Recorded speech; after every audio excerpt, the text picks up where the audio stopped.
Abandonei o visual Into the Wild para trazer um tema extremamente relevante e um vídeo que é muito importante no meu julgamento para a gente entender o futuro da política internacional, da relação entre Estados Unidos e China, da relação entre China e Filipinas, a dominância da China no Mar do Sul da China e o que os Estados Unidos têm a ver com isso. Tudo isso é relevante, eu vou explicar por quê, e o vídeo ele vai trazer uma carga um pouquinho teórica, vou falar um pouco sobre alianças, sobre engajamento entre países, sobre bandwagoning, mas fiquem tranquilos, é tudo isso para a gente poder entender e dissecar essa questão que envolve Estados Unidos, China, Filipinas, colocada nessa disputa como um aliado dos Estados Unidos histórico, e a gente vai acabar se remetendo inevitavelmente a Taiwan. Lá em Taiwan tem o epicentro da disputa que está movendo Estados Unidos e China para um lugar que é bastante perigoso, um lugar que pode ser, inclusive, belicoso, pode ter uma guerra.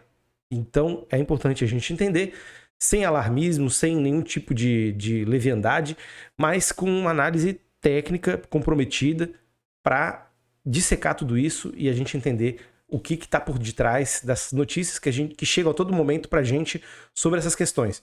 A notícia que eu estou trazendo aqui, na verdade, é uma notícia, né, que me inspirou a fazer esse vídeo na temática, é que os Estados Unidos quer fazer exercícios militares em Taiwan, quer fazer um tipo de operação, de treinamento com o exército de Taiwan. Isso não é nada novo, isso é bastante consolidado historicamente entre os dois países, mas se a gente voltar um pouquinho no tempo, o Rodrigo Duterte, ele era, em um dado momento, um aliado da China. Mas isso mudou ao longo da gestão dele, que foi de 2016 a 2020, e agora a gente tem um presidente chamado Ferdinando Marcos Júnior, cujo pai também já foi presidente das Filipinas, e ele voltou a ter uma relação muito mais próxima com os Estados Unidos, conversas com Joe Biden, porque para os Estados Unidos, aquela região do Sudeste da Ásia é extremamente relevante.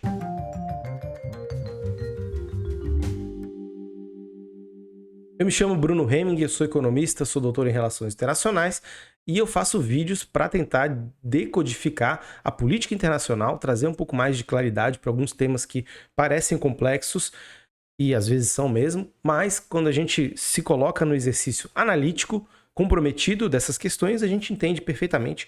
E aqui, dessa forma que eu toco o meu trabalho. Se inscreve no canal, ativa o sininho, faz compartilhamento, engajamento comigo, que a gente consegue levar essa iniciativa para frente por muito mais tempo. Mas o vídeo aqui é para falar da aliança entre Filipinas e Estados Unidos, num momento que as coisas estão cada vez mais quentes, entre aspas. Estados Unidos e China cada vez mais cheios de tensão entre os dois, cada vez mais colocados um defronte o outro e os seus interesses cada vez mais acirrados.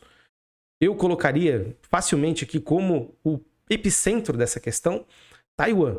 Taiwan é uma região que a China considera como dela, então é uma parte da China para a China, e lá existe, materialmente falando, primeiro, é um hub de exportação para a China, fazer um processo que era de exportar produtos, reimportar, usar como uma plataforma de comércio com o resto do mundo, assim como faz com Hong Kong, assim como acontece em Singapura, Taiwan tem essa importância. Além de que, há muitas décadas, Taiwan se coloca como um player na área de semicondutores, que é a indústria tecnológica mais de fronteira que existe no capitalismo e responsável pelas maiores inovações que a gente viu nos últimos tempos no setor de microeletrônica, no setor de computadores, na construção de chips. Tudo isso vem da tecnologia avançada em semicondutores e que Taiwan é responsável por 60% desse mercado.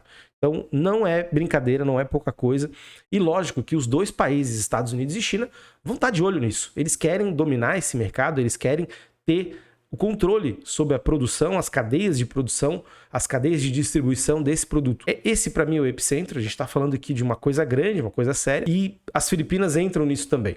Mas, colocando aqui um histórico, né? Tanto de China quanto das Filipinas. Primeiro, do lado das Filipinas, que tem uma relação histórica com os Estados Unidos de muito tempo. Contra a China, as Filipinas têm uma disputa territorial nas ilhas Spratly, que são um conjunto de ilhas, que há uma reivindicação territorial por parte das Filipinas e a China contesta, e tudo isso no Mar do Sul da China, em que a China domina. Há muitos anos, a China faz, pelo menos com muita força nos últimos 5 anos, exercícios militares, tem bases em ilhas que ela considera como águas internacionais ou como plataforma, parte da plataforma do seu território, e isso é considerado como território chinês, né?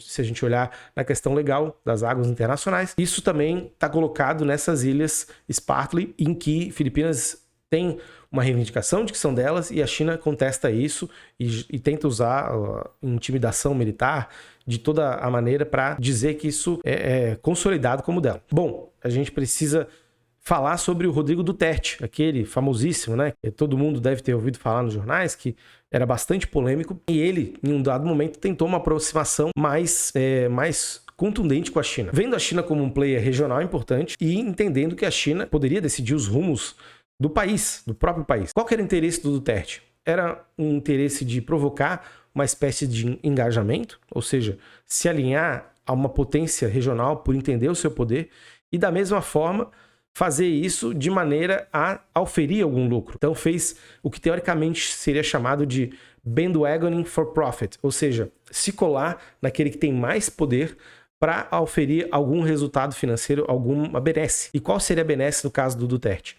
As Filipinas têm um problema que é histórico de gargalos de infraestrutura. Então a gente está falando aqui de ferrovias, estamos falando de aeroportos que precisavam ser construídos, hidrelétricas que foram construídas, ou pelo menos que tinham projetos iniciados e não terminavam, e até diques para fazer manutenção de cursos de água e reservas de água. Isso tudo foi uma tentativa do Duterte de se aliar à China, chegar junto à China e conseguir, através dos recursos que estavam fartos, né, e desde 2013 estão fartos, no âmbito da Belt and Road Initiative, que justamente faz financiamento de projetos em infraestrutura e projetos que são mais de longo prazo, que tem uma rentabilidade baixa e que normalmente o capital privado não entraria porque não viria uma taxa de retorno num tempo esperado factível com a operação. O Duterte tentou isso, mas aqui é importante lembrar, e por isso que a gente vê nas notícias, que o Ferdinando Marcos Júnior, o atual presidente das Filipinas, se coloca junto com os Estados Unidos. Uma coisa que o Duterte teve que enfrentar, que é a aliança histórica com os Estados Unidos. As Filipinas, inclusive, compram armamentos estadunidenses porque tem mais familiaridade, tem todo um equipamento, um treinamento que é muito influenciado e muito junto e colado, né, com as práticas dos Estados Unidos. E não, por exemplo, esse comércio de armas não é feito com a China, porque a China tem uma outra lógica de funcionamento e de manufatura de armamento. Além disso, há exercícios militares que são feitos corriqueiramente há muitos anos entre Filipinas e Estados Unidos.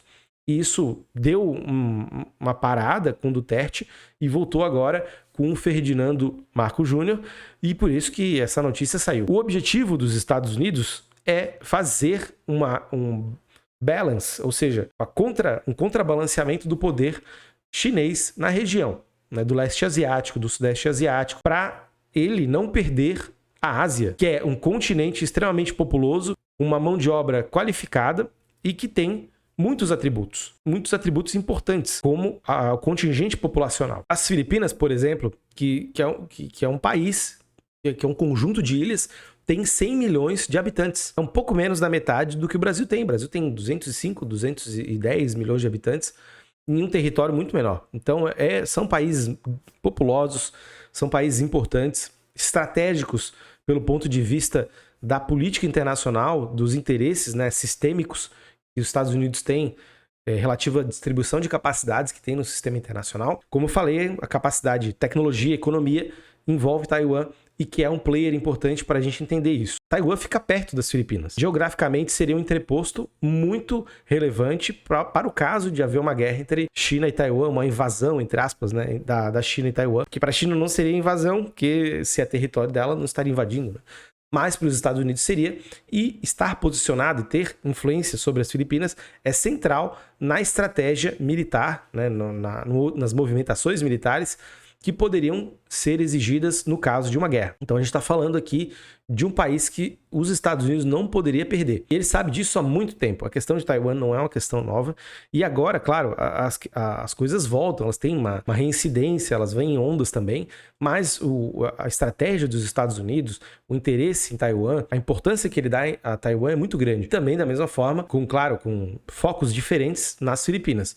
Porque, como eu disse, é um interesse estratégico, é um interesse de longo prazo para fazer frente às demandas que podem surgir em função de um eventual conflito. Embora haja exercícios conjuntos, outros países têm mais relacionamento com os Estados Unidos, como bases militares, países, né, que estão ali no Oceano Pacífico, como Japão, Coreia do Sul, Austrália. Todos esses países têm uma boa relação, fazem parte das alianças que os Estados Unidos promove no continente asiático, ali pelo Oceano Pacífico. Tudo isso faz parte da grande estratégia dos Estados Unidos há muitas décadas. E os Estados Unidos quer, de fato, cercar a China e trazer para si muitos mais aliados e conseguir apoio de diversos países. Tentar com Vietnã, Malásia, isso é da tentativa dos Estados Unidos, faz parte da política externa dos Estados Unidos, e a gente vai trazer também esses países para falar deles, a relação entre China e esses países, Malásia e Vietnã, ou outros países que fazem parte do Mar do Sul da China e que sejam relevantes, e como os Estados Unidos lida com essas relações e o que está posto para todos os países envolvidos. Mas aqui, a questão que é importante a gente entender em que nível há uma aliança entre Estados Unidos e Filipinas. A aliança seria caracterizada por 3 elementos, basicamente. Primeiro é um mindset, uma mentalidade das burocracias, especialmente as envolvidas em assuntos militares, que são pró-determinado aliado, que veem o aliado como um aliado de fato, e isso carregado historicamente. Isso acontece nas Filipinas, as Forças Armadas Filipinas têm uma forte influência dos Estados Unidos, e isso não acontece com a China. Não vem na China essa liderança militar, ou não vem na China uma possibilidade de promover a aliança de longo prazo. Um outro ponto que também é bastante relevante, são os arcabouços legais que promovem essa aliança, ou seja, nas Filipinas existe uma lei que proíbe, por exemplo, a existência de bases, a existência de uma ocupação permanente dos Estados Unidos, mas permite exercícios militares, trocas, os Estados Unidos ensinando táticas, ensinando o uso de armamento, e uma série de iniciativas focadas nas estratégias e no interesse militar de ambos os países, e isso já perdura há muito tempo. Isso não mudou, claro, né? Ainda não há permissão para ter bases dos Estados Unidos nas Filipinas, por uma questão de soberania, pela visão dos filipinos, mas há uma aliança bem consolidada pela questão da burocracia, ter um envolvimento de longo prazo, e pela questão de haver um arcabouço legal e exercícios militares recorrentes. E um último elemento que a gente pode colocar é a questão do oferimento de ganhos. Há ganhos, na visão dos filipinos, em ter uma aliança com os Estados Unidos. Os Estados Unidos é visto como um país que promove e aceita e concorda com os interesses das Filipinas enquanto interesse nacional. E isso conta, isso é importante. Isso é o que faz perdurar por muitos anos e décadas, e entra governo e sai governo, e isso permanece. Então a gente tem, desde o início dos anos 2000, a Glória Arroyo, a gente passa pelo Benigno aqui no terceiro, que todos eles tiveram papéis de fortalecimento da aliança entre Estados Unidos e Filipinas. Teve uma quebra com Duterte, ele de fato tentou se aproximar da China, mas também ele foi dissuadido, de certa maneira, por oficiais do exército, por arranjos políticos existentes dentro das Filipinas, que, de certa maneira, colocaram freio no Duterte. Ele também deve ter percebido que a China não era um aliado para as Filipinas na visão dos filipinos, e isso colocou um freio em algumas iniciativas que estavam tentando se consolidar em diversas áreas, inclusive na área militar. Mas, especificamente, o Duterte viu ali na China, como comentei, a possibilidade de ganhos econômicos. Mas isso teve uma regressão novamente com a entrada do presidente Ferdinando Marcos Júnior, que volta a ter e querer relações com os Estados Unidos de maneira mais forte e tem praticado isso. Em resumo, o interesse dos Estados Unidos nas Filipinas pode ser com os filipinos, pode ser com o país, por se tratar de um país importante dentro de um contexto em que a China tenta fazer um domínio cada vez mais agudo, cada vez mais contundente, que é o Mar do Sul da China. uma região importantíssima, em que passa uma grande quantidade de mercadorias do mundo inteiro, principalmente por causa dos portos, né, chineses que fazem transitar muitas mercadorias. E, além disso, tem a questão de Taiwan, que é central, que eu coloquei já de início. Ela é que determina o tom, ela determina a velocidade na qual as coisas vão acontecer no sistema internacional e agora muito mais do que em qualquer outro momento. Então era isso, né? Acho que essa questão das Filipinas é muito interessante a gente entender esse histórico, essa aliança entre Filipinas e Estados Unidos, que é de longo prazo, ela tem raízes, ela é bem enraizada entre os dois países e os filipinos, pelo jeito, vão continuar com a sua abordagem histórica de favorecer nas suas relações estratégicas, na sua política externa, os Estados Unidos em detrimento da China, que eles enxergam como uma ameaça pelo poder da China, pela não compatibilidade entre essas visões de política internacional e as visões estratégicas dos dois países. E dessa forma os Estados Unidos tenta auferir lucros com as Filipinas, mas vai tentar isso ao longo do Mar do Sul da China e pela Ásia toda, pelo Oceano Pacífico inteiro, aonde ele conseguir alianças, ele vai se mover para não perder o controle regional. Porque a China, e uma das necessidades de qualquer liderança de uma região, é ter o seu, entre aspas, quintal de casa totalmente colocado a seu favor, totalmente as relações de poder e as alianças sendo em benefício desse ator que se pretende liderança regional. É isso que a China busca, ela precisa também pela sobrevivência do seu Estado e os Estados Unidos querem impedir isso. Mas por hoje era só. Esse foi o vídeo de hoje. Eu agradeço a audiência de vocês. Já deixo engatilhado aqui que vai haver mais vídeos sobre o Mar do Sul da China. O próximo provavelmente vai ser sobre o Vietnã, mas eu tô vendo se a Malásia não entra na frente, que são países que têm uma relevância econômica grande. Nos últimos tempos, o Vietnã, por exemplo, teve um desempenho econômico bastante interessante e vale muito a pena a gente olhar com mais profundidade para eles. Mas por hoje era só. Um abraço e até mais.